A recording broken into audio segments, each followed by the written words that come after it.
The corridors of Sanctuary Station hummed with the usual noise of 1,000 different species going about their business. Merchants haggled over prices, diplomats discussed treaties, and children played in the open gardens that connected the various sectors. It was supposed to be a place of peace, a neutral ground where all species of the Galactic Coalition could meet without fear. 8-year-old Minho didn't care much about diplomacy or trade. He was chasing his small robot pet through the station's market district, laughing as the little machine beeped and dodged between the legs of tall aliens. His parents had told him to stay in the human sector, but the robot had escaped, and Minho wasn't about to let his favorite toy get lost. The boy ran past a group of Keltharian traders, their blue skin shimmering under the station lights. They smiled at him as he passed. Everyone knew the human children on the station. They were always friendly, always curious, and always getting into harmless trouble. Minho turned a corner and found himself in a section of the station he didn't recognize. The walls here were darker, and the air felt colder. Strange symbols marked the doorways. His robot had stopped moving and sat beeping softly near a large archway. The boy picked up his toy and turned to leave. That's when he bumped into something hard. Minho stumbled backward and looked up. A tall reptilian creature stood before him, covered in dark green scales and wearing elaborate robes. The creature held a golden cup that had spilled purple liquid all over its chest, the alien's yellow eyes fixed on the child with a look of pure hatred. Clumsy mammal, the creature hissed in perfect English. Do you know what you have done? Minho's eyes went wide with fear. I'm sorry. I didn't mean to. I was just getting my toy and... The creature's clawed hand moved faster than the boy could react. It struck Minho across the face with terrible force, sending the child flying backward into the metal wall. The boy's head cracked against the surface and he crumpled to the floor. Blood pooled beneath him. The alien, a Vralthic diplomat named Threndok, looked down at the unconscious child with disgust. That is how we teach lessons to inferior species, he said to his companions, who had gathered to watch. Within seconds, alarms began blaring throughout the station. Security cameras had caught everything. Commander Tae-Yang was in his office reviewing supply reports when his communication device exploded with alerts. His face went pale as he watched the security footage. Without a word, he sprinted from his office, his hand already on his weapon. He reached the scene in less than 2 minutes. Medical teams were already there, carefully lifting the small broken body onto a stretcher. Minho's face was swollen and covered in blood. His arm bent at an unnatural angle. The Vralthic diplomat stood nearby, calmly cleaning his claws. 3 more Vralthic guards had formed a protective circle around him. You are under arrest, Tae-Yang said, his voice shaking with barely controlled rage. Threndok looked at the human commander with amusement. I have diplomatic immunity. The child disrespected me. I responded appropriately according to Vralthic law. This is a coalition station. You assaulted a child. I disciplined an inferior who damaged my ceremonial garment. If your species cannot control its offspring, perhaps you should keep them in cages. The Vralthic's lipless mouth curved into something like a smile. Now step aside, human. Your kind has no authority over the Vralthic dominion. Tae-Yang's hand tightened on his weapon, but he knew the law. Diplomatic immunity was absolute on neutral stations. If he acted now, it could start an incident between species. He stepped aside, every muscle in his body screaming in protest. The Vralthic walked away, laughing with his companions. In the medical bay, Dr. Yunji screamed when she saw her son. She was a civilian engineer, not prepared for the sight of Minho's shattered skull and broken bones. Her husband Dongwu held her as the doctors worked frantically to save the boy's life. Fractured skull, broken arm, severe concussion, internal bleeding. The head doctor listed the injuries in a quiet voice. We're doing everything we can. News of the attack spread through the human community on the station within minutes. Within an hour, every human colony in the sector knew what had happened. Within 3 hours, Earth itself had received the full security footage. Ambassador Jiwan tried to handle it through proper diplomatic channels.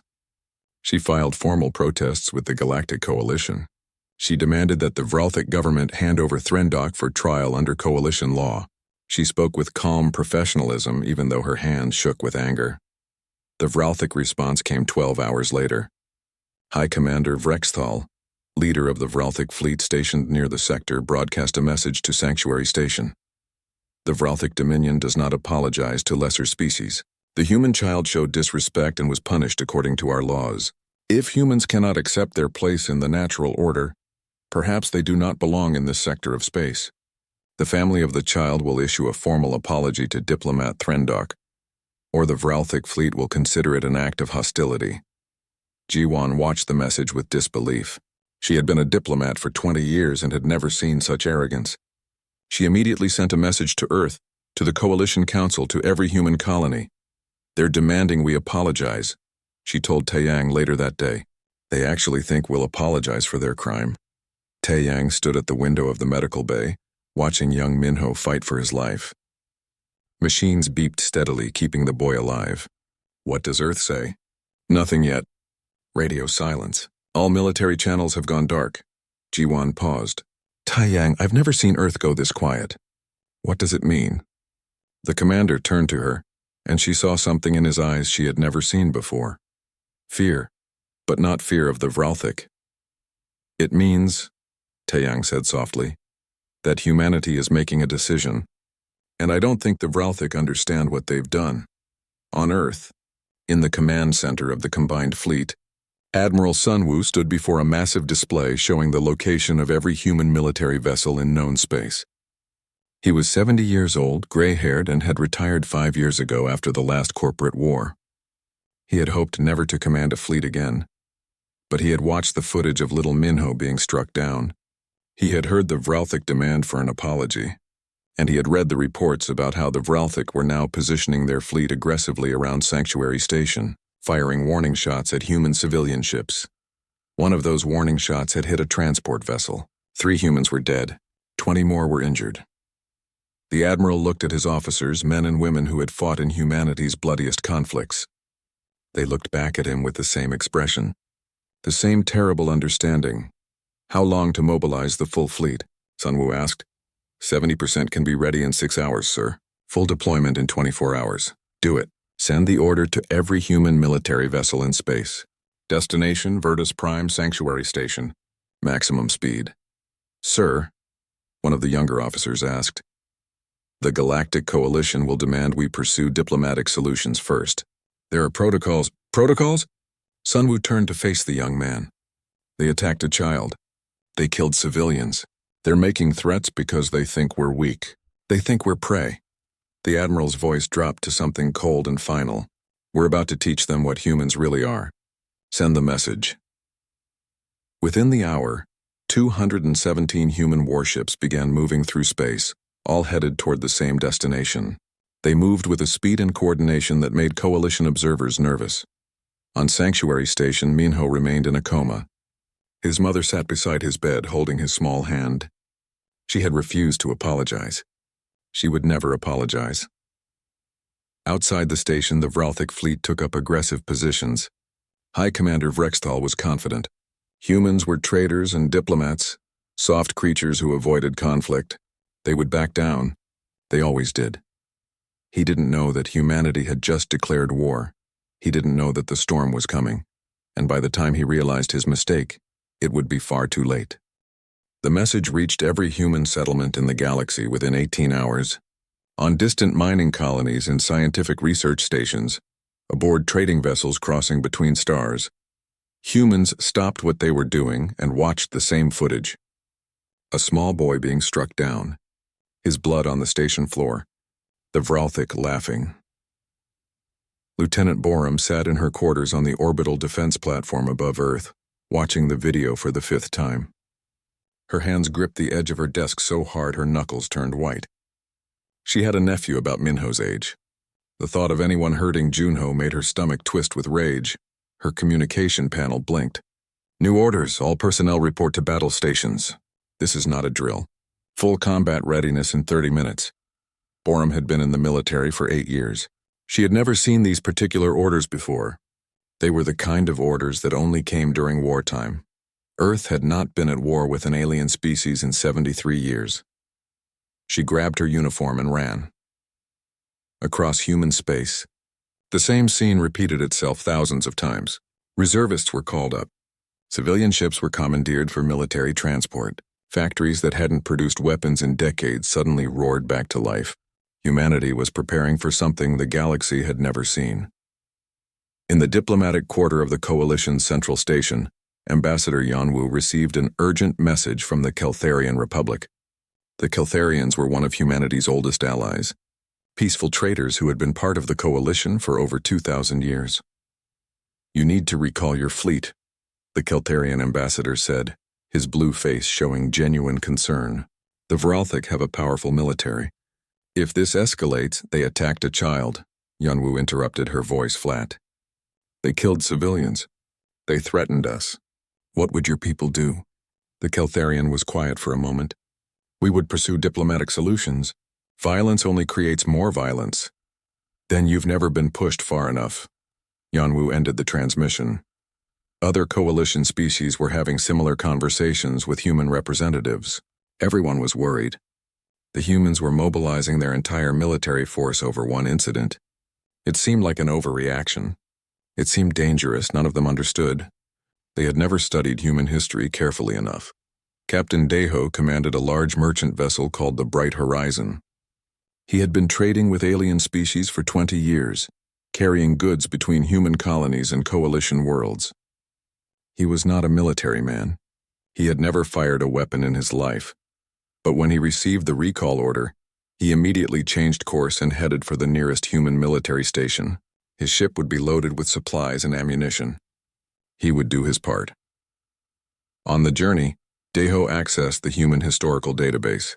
He had heard stories about Earth's past but had never really paid attention. Now he read everything he could find. The 100 Years' War, World War I, World War II, the corporate conflicts of the 22nd century. Humanity had been fighting wars for its entire recorded history. Thousands of years of conflict, of developing better weapons, better tactics, better ways to kill. And then they had gone to space and stopped. They had joined the Coalition and become peaceful traders and diplomats. Everyone assumed that was humanity's true nature. Deho realized the terrible truth. Humanity hadn't changed. They had simply found no reason to fight. Until now. On Sanctuary Station, Commander Taiyang walked through the human sector and saw the change in his people. The civilians who normally went about their daily routines with smiles now moved with purpose. Engineers were reinforcing defensive positions. Medical staff were preparing for casualties. Even the children seemed quieter, more serious. Dr. Yunji had not left her son's side in 3 days. Minho remained unconscious, his small body covered in bandages and connected to machines. The doctor said he would survive, but they weren't sure if there would be permanent damage. Taiyang found Yunji in the medical bay, staring at her son.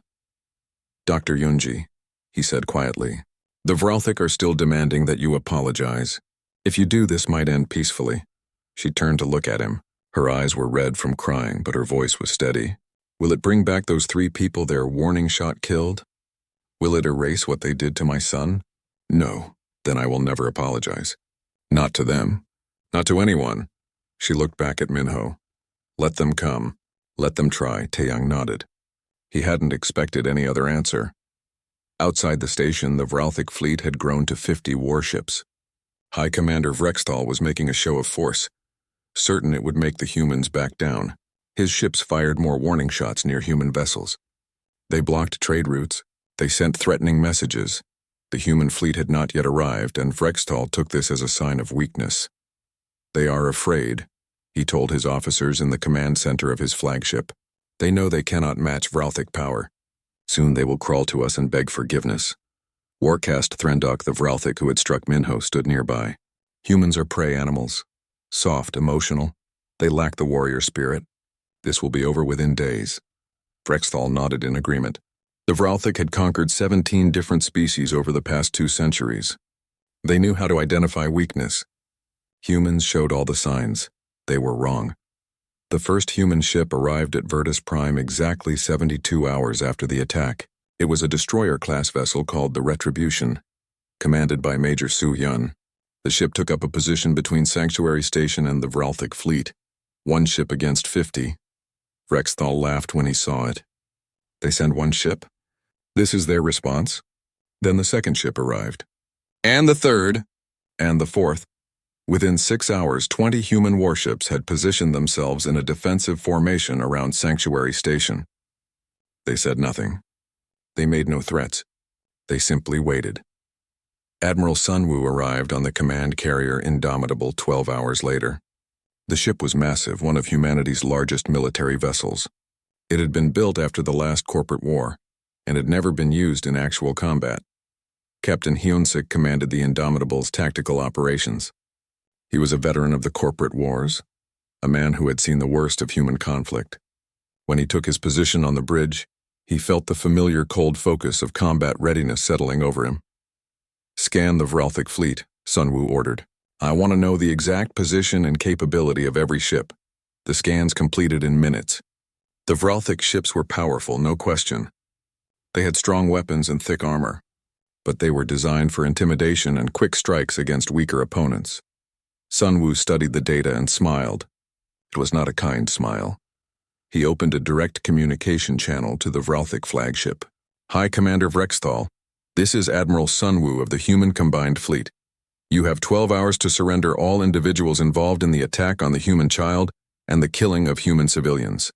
You will also withdraw your fleet from this sector. This is your only warning." The communications center on the Indomitable went silent. Everyone waited for the response. It came 5 minutes later.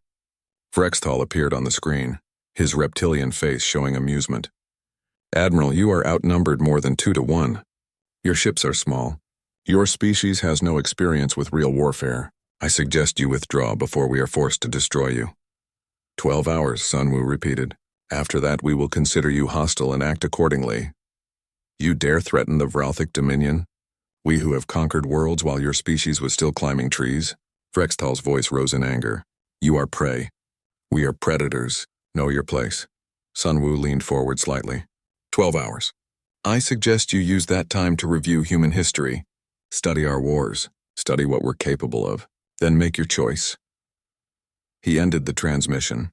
On the Vralthic flagship, Vrexthal ordered his officers to prepare for battle. "These humans are fools. We will crush them and teach the galaxy that the Vralthic are not to be challenged." One junior officer, a female named Vrenix, quietly accessed the human historical database. What she read made her blood run cold.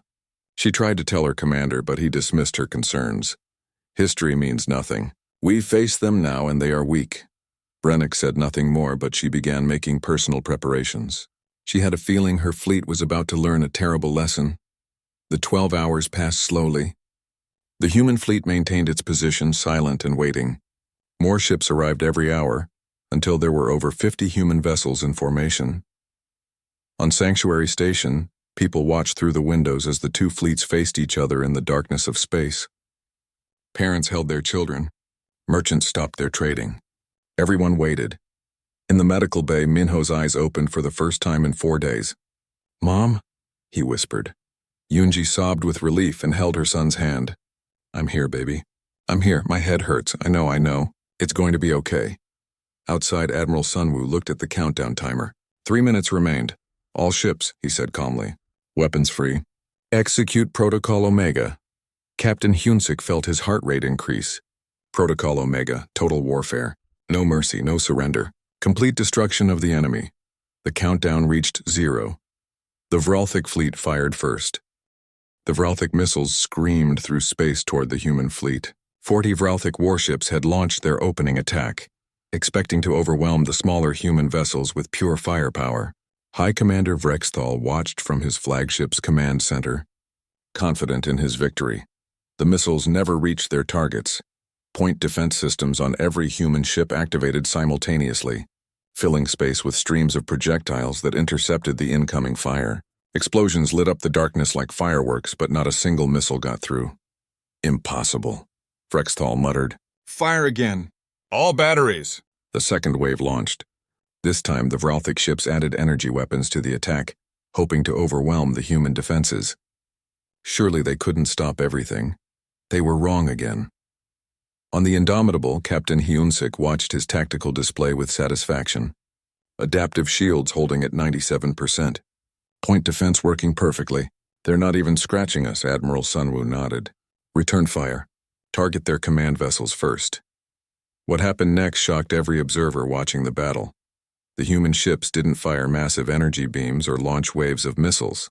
Instead, they accelerated forward at incredible speed, moving faster than the Vralthic thought possible. The human vessels split into groups of 3 and 4, surrounding individual Vralthic ships. Commander Onechik led one such group aboard the destroyer Swift Justice. His 3 ships moved around a Vralthic cruiser in perfect coordination, like wolves circling prey. They fired from multiple angles simultaneously, their weapons designed not for raw power but for precision. The Vralthic cruiser's shields collapsed within seconds. Its armor, thick and designed to withstand heavy bombardment, meant nothing against the focused human fire. The ship exploded, taking its entire crew with it. Across the battlefield, the same scene repeated itself 20 times. The Vralthic fleet suddenly found itself fighting an enemy that didn't follow any rules they understood. "They're not fighting like a fleet," Warcast Threndok shouted in the Vralthic command center. "They're fighting like individual hunters." He was right. Human military doctrine, developed over thousands of years of warfare, emphasized flexibility and initiative. Each captain made their own decisions, adapted to the situation, and worked together without needing constant orders from above. The Vralthic, by contrast, waited for commands from their leaders. When those commands came too slowly, they hesitated. And in space combat, hesitation meant death. Lieutenant Hanna commanded the weapons systems on the Indomitable. She had spent the last 4 days studying the Vralthic fleet composition, learning their tactics, identifying weaknesses. Now she put that knowledge to use. Target their command frequencies, she told her team. Jam their communications. Within minutes, the Vralthic ships found themselves unable to coordinate effectively.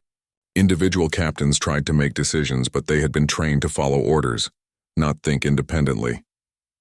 Chaos spread through their formation. Meanwhile, human ships coordinated perfectly through encrypted channels that changed frequency every few seconds. The Vralthic couldn't jam what they couldn't predict. High Commander Vrexthal finally understood he was in serious trouble. All ships fall back to defensive positions. Regroup! But falling back required coordination. And without clear communications, the Vralthic retreat turned into a confused mess. Ships collided with each other trying to turn. Formations broke apart. Panic spread.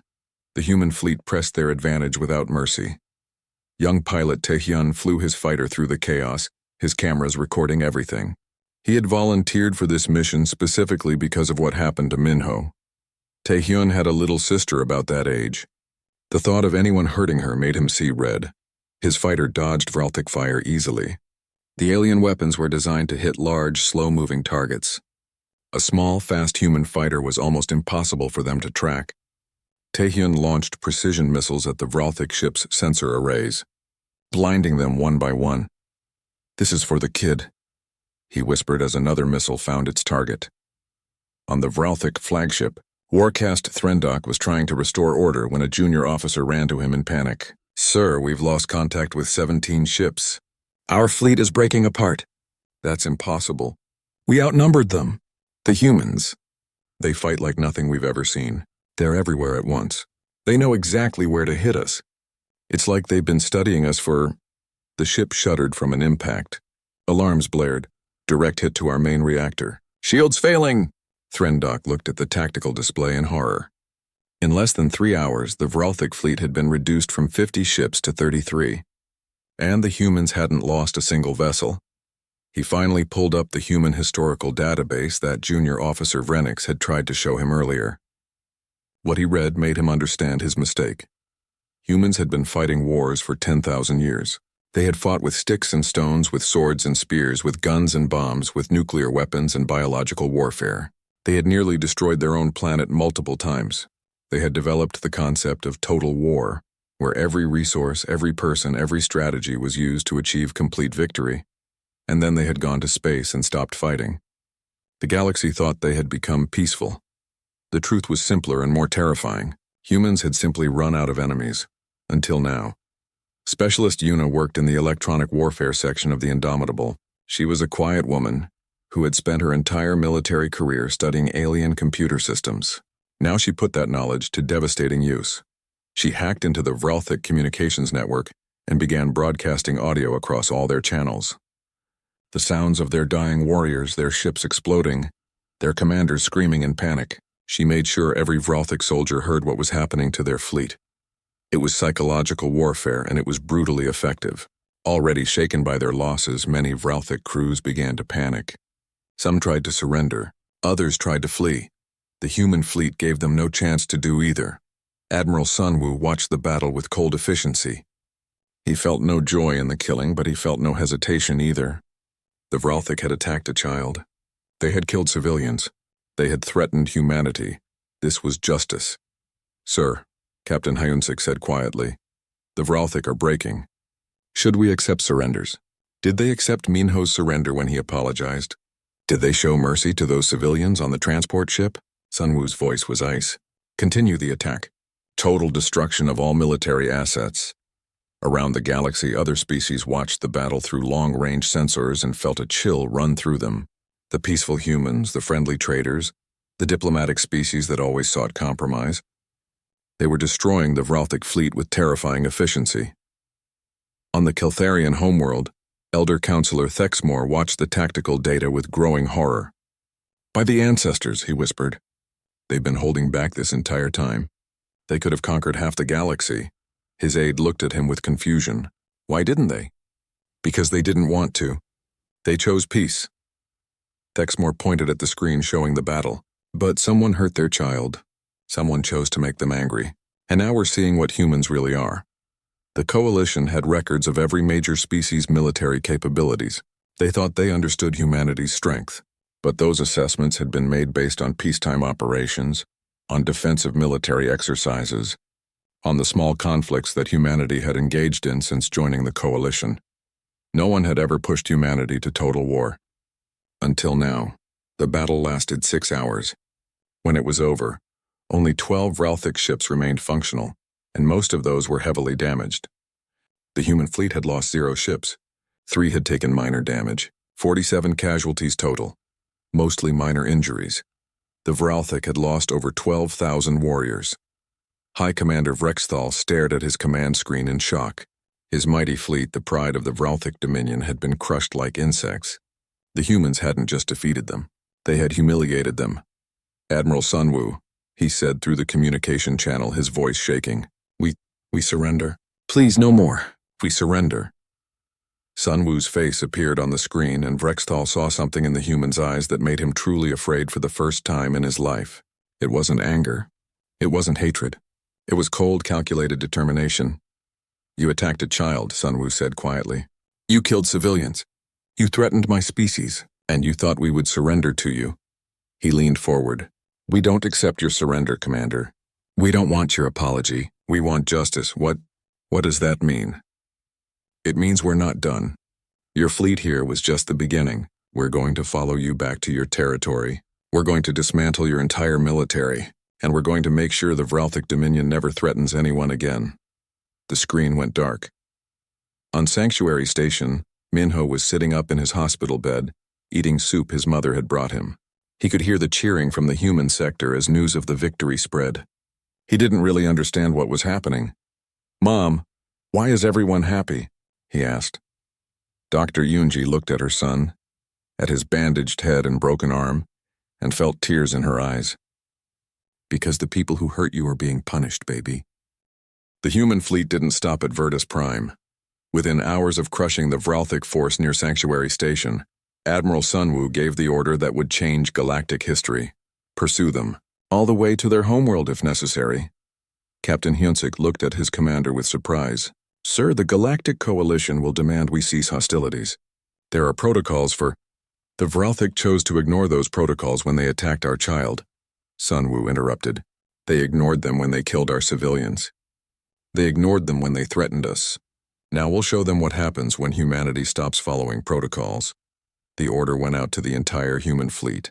Over 200 warships began moving deeper into Vralthic space, following the 12 surviving enemy vessels as they fled toward their territory. The Galactic Coalition reacted exactly as expected. Within 12 hours, Ambassador Jiwan received an urgent communication from the Coalition Central Council. "The humans must cease their military operations immediately," the council speaker declared. "You have defended yourselves successfully. Now you must pursue diplomatic solutions." Jiwan looked at the council speaker with cold eyes. The Vralthic demanded we apologize after they nearly killed a child. They threatened us when we refused. They killed our civilians. And now you want us to stop pursuing justice? Violence only breeds more violence. The coalition exists to protect its members. You failed to protect us. You failed to hold the Vralthic accountable, so we will do it ourselves. G1 ended the transmission without waiting for a response. Across human space, the reaction to the fleet's pursuit was unanimous support. Reservists continued to volunteer. Supply ships raced to meet the fleet with ammunition and provisions. Every human colony sent messages of support. On Earth, news broadcasts showed the battle footage continuously. Reporter Park Ji-ho became famous for her coverage, her voice filled with cold determination as she described each human victory. This is what happens, she told her viewers, when someone hurts our children. This is what happens when someone threatens our families. The Vralthic thought we were weak. They were wrong. The human fleet entered Vralthic territory 3 days after the first battle. They encountered resistance immediately. The Vralthic had called for reinforcements and 40 fresh warships awaited the humans at the border. This time, the Vralthic were prepared. They had studied the human tactics. They had set up defensive positions. They were ready. It didn't matter. Colonel Min-jae led the ground assault forces aboard his carrier, but his expertise was in orbital warfare. All ships formation Delta. They're trying to use the asteroid field for cover. Don't let them dictate the terms of engagement. The human fleet split into multiple groups, each one moving through the asteroid field with precision. The Vralthic had hoped the asteroids would limit human mobility, but human pilots were trained in close-quarters navigation. They had practiced in Earth's own asteroid belt for decades. Commander Hyejin, leading a squadron of frigates, demonstrated this perfectly. Her ships wove between asteroids at high speed, using them for cover while her weapons targeted Vralthic vessels with surgical precision. Within an hour, she had destroyed 6 enemy ships without taking a single hit. The Vralthic tried to adapt, but adaptation required time and flexibility. The humans had been perfecting their tactics for thousands of years. The Vralthic military, based on rigid hierarchies and traditional strategies, couldn't keep up. Captain Dong-yun commanded a stealth frigate called the Silent Hunter. His ship was equipped with advanced cloaking technology, making it nearly invisible to sensors. He used this advantage to devastating effect. The Silent Hunter would appear behind enemy vessels, disable their engines with precise shots, then disappear before the Vralthic could respond. Dong-yun left a trail of crippled ships in his wake, forcing the Vralthic to divert resources to rescue their own crews. It was efficient. It was brutal. It was working. War-cast Threndok, the Vralthic who had struck young Minho, was aboard one of the defending ships. He watched his fleet crumble and finally understood the magnitude of his mistake. That moment of anger, that casual blow against a small child, had started a war his people could not win. "We have to surrender," he told his captain. "We have to end this before they destroy everything." His captain looked at him with hatred. "You started this, Threndok. You and your pride. Now thousands are dying because you couldn't control your temper." Before Threndok could respond, human missiles struck their ship. The vessel shuddered and began to break apart. The last thing Threndok saw was the cold darkness of space rushing in through the breached hull. Back in Coalition space, other species watched the unfolding war with growing alarm. The humans weren't just winning. They were dominating. Every engagement ended with Vralthic losses and minimal human casualties.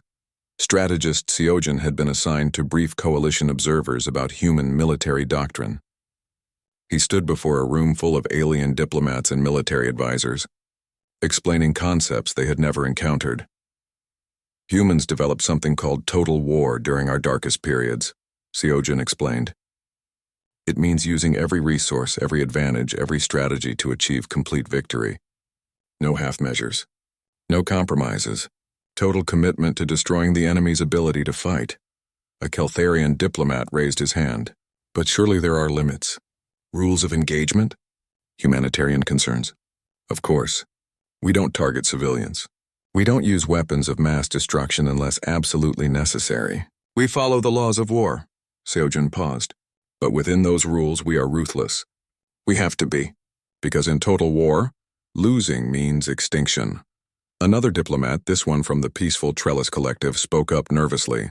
How did your species survive being so violent? Seojin smiled sadly. We almost didn't. We came close to destroying ourselves multiple times. But we learned, we grew. We chose peace. His smile disappeared. But we never forgot how to fight. We couldn't afford to. Dr. Chaewon, a human anthropologist, added her own perspective to these briefings. Other species have warrior castes, specific groups bred and trained for combat. Humans don't work that way. Every human is taught the capacity for violence. Every human learns to fight, even if they never use those skills. It's part of our survival instinct. The coalition observers began to understand why humanity had seemed so peaceful for 73 years. They hadn't changed. They had simply chosen not to fight.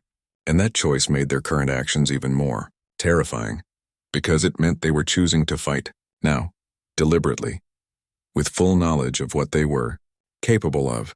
The human fleet pushed deeper into Vralthic space, destroying military installations and disabling defensive platforms. Admiral Sunwoo made it clear, any Vralthic military asset was a legitimate target. Civilian populations were protected, but the Vralthic military would be completely dismantled. High Commander Vrextal, who had fled after the first battle, tried desperately to organize a defense of the Vralthic homeworld. He called in every available ship, every reserve force, every ally the Vralthic had in the galaxy. Few answered his call. The other species who had fought alongside the Vralthic in the past now stayed neutral. They had seen what humanity could do. They wanted no part of it. On Sanctuary Station, young Minho was finally well enough to leave the medical bay. His head still hurt and his arm was in a cast, but he was alive and recovering. Nurse Ariam checked on him regularly, amazed at his resilience. You're a strong boy, she told him one day. Minho didn't feel strong. He felt scared and confused. Miss Ariam, why did that alien hurt me? I said I was sorry. The nurse knelt down to his level. Because some people are cruel, Minho. Some people think they can hurt others without consequences. But they were wrong. Because of what the ships are doing. Yes, sweetheart. Because humanity protects its children, always. Minho thought about this. Are a lot of people dying? Ariam hesitated. The truth was, yes. Thousands of Vralthic warriors had died. But how do you explain that to an 8-year-old? Bad people are being stopped from hurting others. That's all you need to know. Dr. Yunji recorded a message that was broadcast across all human channels. She stood in the medical bay with her son beside her, his bandaged head visible to everyone watching. This is my son, Minho. He's 8 years old. He likes robots and playing with his friends. He's a good boy who says please and thank you. And someone nearly killed him because he accidentally bumped into them. Her voice shook with emotion. The Vralthic demanded that I apologize, that I should be sorry for their crime. I refused, and I will always refuse, because my son did nothing wrong, because no child deserves to be hurt, because we are human, and we protect our own. The message went viral across human space. It became a rallying cry. Millions of people shared it, added their own messages of support, told their own stories of protecting those they loved. The galaxy watched and realized something important. Humans weren't fighting for territory. They weren't fighting for resources or power. They were fighting for a single child, for the principle that hurting the innocent would have consequences, and that made them more dangerous than any species motivated by greed or conquest. Because principles don't compromise, principles don't negotiate. Principles only demand justice. The terms of Vralthic surrender were absolute and non-negotiable. Admiral Sunwoo transmitted them to High Commander Vrextal and the entire Vralthic government, making sure every species in the Galactic Coalition could hear them as well. The Vralthic Dominion will dismantle 90% of its military fleet. All remaining vessels will be used for defense only and subject to Coalition inspection. Every individual involved in the attack on the human child and the killing of human civilians will be surrendered for trial under Coalition law. The Vralthic will pay reparations to the families affected. And finally, the Vralthic will accept permanent monitoring by Coalition peacekeepers. High Commander Vrextal listened to these demands and felt his world crumbling. The Vralthic Dominion had been a major power in the galaxy for centuries. Now they were being reduced to a minor species with no real military strength. But he had watched his fleets be destroyed. He had seen human tactics and capabilities. He knew there was no choice. We accept your terms, he said, the words bitter on his tongue. Within hours, Vralthic ships began powering down their weapons and forming orderly lines for inspection. Human forces, supported by coalition peacekeepers, began the process of dismantling the Vralthic military machine. The trials began 3 weeks later on the coalition central station. Prosecutor Ji-hoon presented the evidence with calm precision. Security footage of the attack, medical records showing Minho's injuries, testimony from witnesses, records of the Vralthic threats and their killing of civilians. The Vralthic defendants had no defense. Everything was documented. Everything was clear. Judge Hye-won, a respected human jurist, presided over the trials. Despite calls from some humans for immediate execution, she ensured that proper legal procedures were followed. "We are not barbarians," she told the court.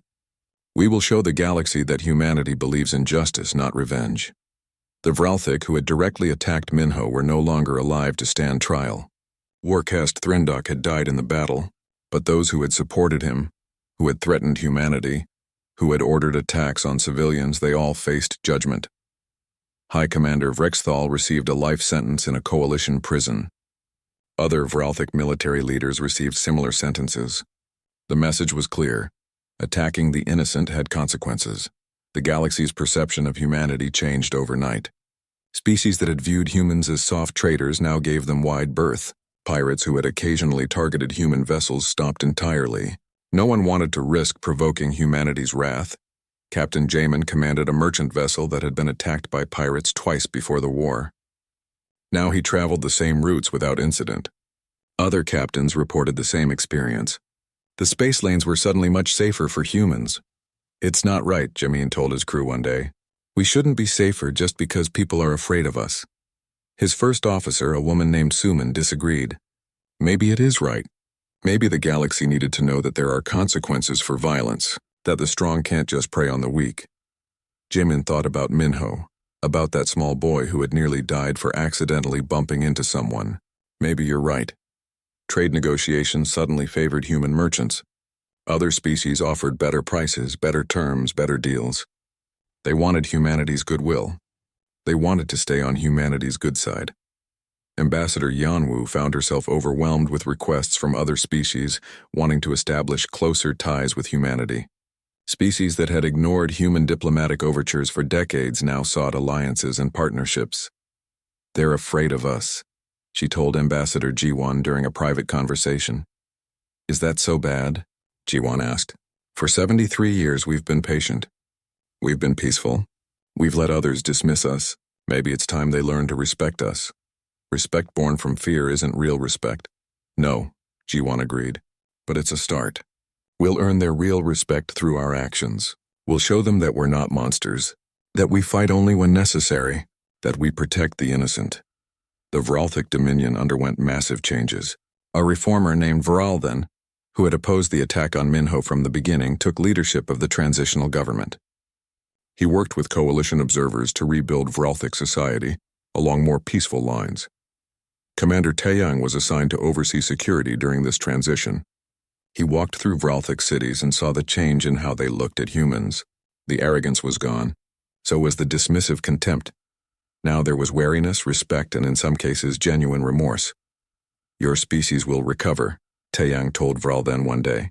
"This doesn't have to be the end of the Vralthic people. It can be a new beginning." Vralden looked at the human commander with sad eyes.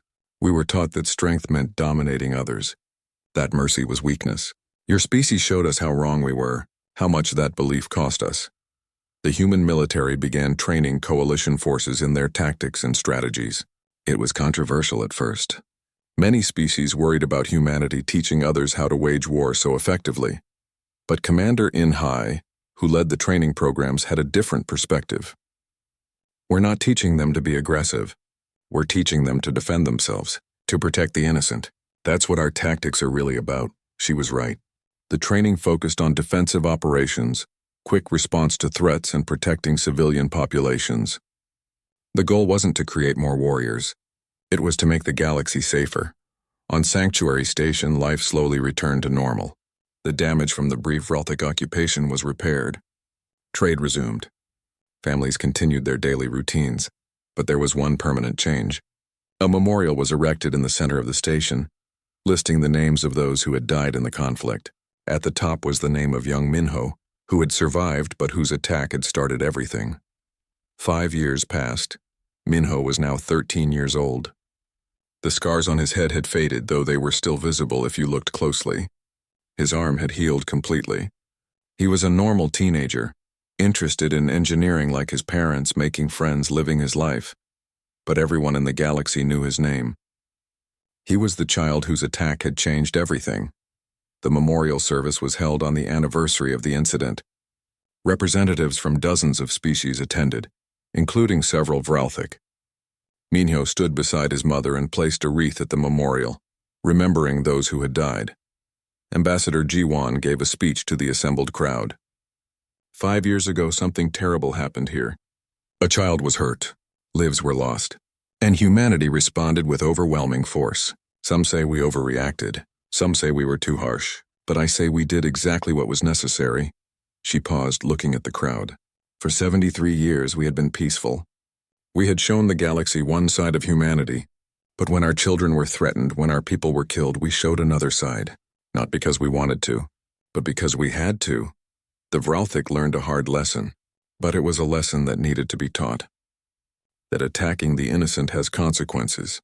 That threatening peaceful people can awaken something terrible. That humanity will go to any lengths to protect its own. Admiral Sunwoo stood in the crowd beside his granddaughter Soyeon, who was about Minho's age. He had retired again after the war, this time for good.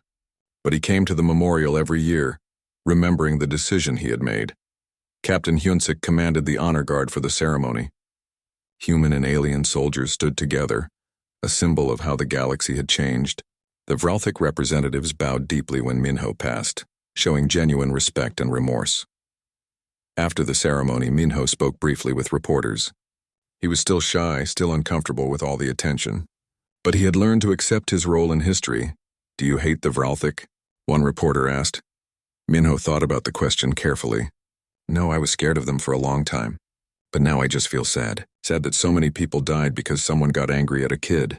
I wish it never happened. But I'm glad that other kids are safer now." The reporter pressed further. "Do you think humanity's response was justified?" "I don't know. I was 8. I just wanted to say sorry for bumping into someone." Minho looked at the memorial. "But my mom says that sometimes bad people only understand one language. And if that's true, then I guess someone had to speak it to them." Dr. Yunji put her hand on her son's shoulder, proud of his thoughtfulness. She had refused to apologize 5 years ago, and she still believed she made the right choice. Her son had done nothing wrong. Neither had those civilians who died. The Vralthic had needed to be stopped. Lieutenant Nari, who had been promoted several times since the war, now commanded a patrol vessel protecting civilian trade routes. She reported that recruitment for human defense forces had increased dramatically after the war. Young people wanted to serve. They wanted to protect others, but they also learned restraint. Dr. Sangwoo's research on human combat psychology became required reading in military academies. Not just how to fight, but when to fight, when to show mercy, when to pursue peace. The goal, Sangwoo wrote in his most famous paper, is not to make humans more violent. It's to make them more discriminating in their violence, to save it for when it's truly necessary, to make sure that when we fight, it's for the right reasons.